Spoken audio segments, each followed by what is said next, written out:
Part 2. Read the poem and answer the multiple choice questions. This is Blizzard by Linda Pastan. The snow has forgotten how to stop. It falls stuttering at the glass.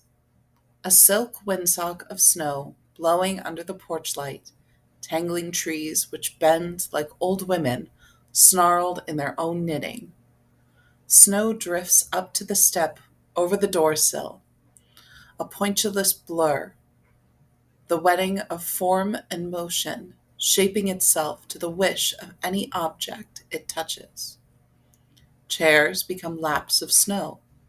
The moon could be breaking apart and falling over the eaves, over the roof, a white bear shaking its paw at the window, splitting the hive of winter, snow stinging the air.